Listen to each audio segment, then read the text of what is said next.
I'll show you on how to reset your add me as a friend QR code on your WeChat account.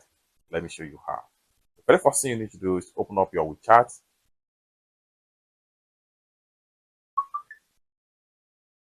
The next thing you need to do is to click on here.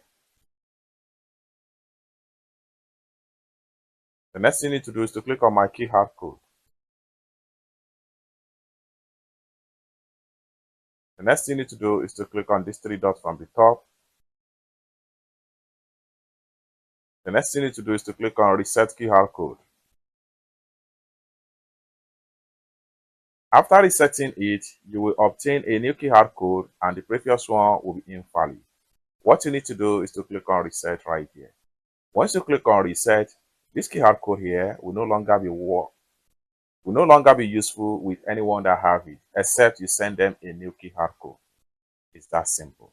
For more tutorial about WeChat app like this, consider to subscribe. Thank you so much for watching, and I hope to see you in my next video. Bye for now.